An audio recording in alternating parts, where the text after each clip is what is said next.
Prime Minister then subsequently visited the venue of the G20 summit, where he attended the inaugural ceremony with the other leaders. And thereafter, he attended the first session on the global economy and global health.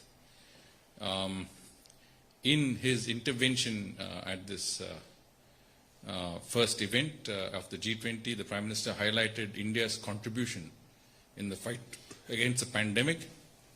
He mentioned India's medical supply to over 150 countries. He spoke about our vision of One Earth, One Health, which is essentially the need for a collaborative approach in the international domain in the fight against the corona pandemic. I'm talking about collaboration from R&D, research, to collaboration in actually combating pandemics, collaboration across the board in developing mechanisms that can cope with future pandemics and future global health issues.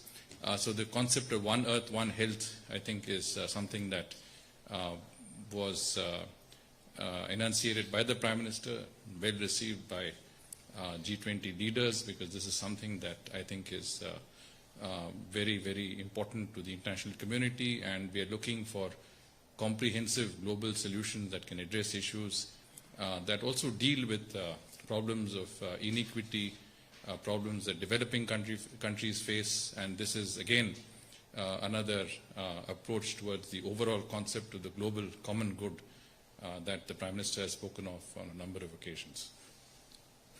Prime Minister stressed on the need for resilient global supply chains, mentioned also India's bold economic reforms, the lowering of the cost of doing business with India. He spoke about innovation in India, the efforts at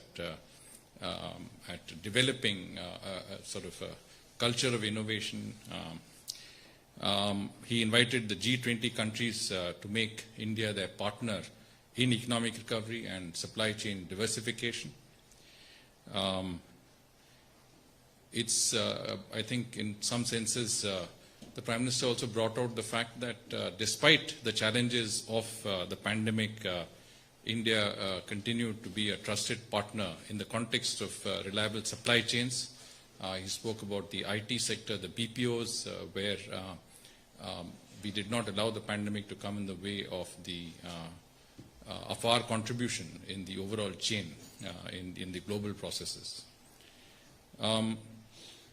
The Prime Minister expressed satisfaction over the G20's decision to come up with a 15% minimum corporate tax to make the global financial architecture more just and fair.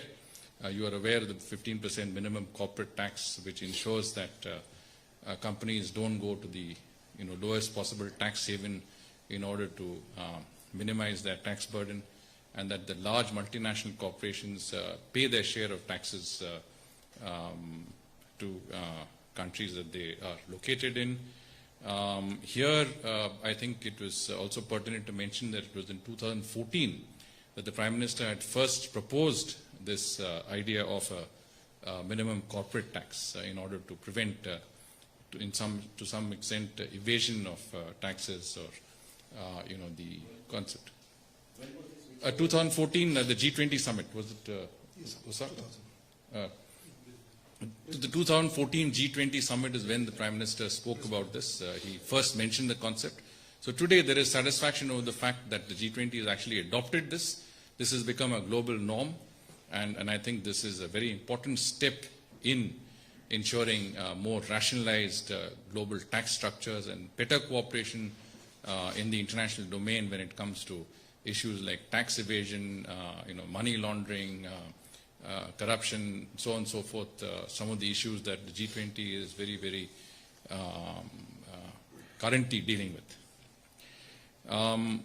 Prime Minister conveyed that India has not only vaccinated over 1 billion of our citizens, but more important is that we are ready to produce over 5 billion vaccine doses by the end of next year. This obviously will be available not only for our citizens, but the rest of the world. and that this is our own contribution to reducing, as I mentioned, vaccine inequities, especially in the developing world. Obviously, we also believe that the WHO's approval, the emergency use authorization for Covaxin, our indigenous vaccine pending with them, would facilitate this process of our assisting other countries. So there was emphasis on vaccine research, manufacturing, and I mentioned innovation also. We have obviously invested a fair amount in that effort in order to make it available for our citizens and citizens all across the world. The Prime Minister spoke about facilitating international travel. I did mention this yesterday, but he mentioned it in his statement at the G20 today.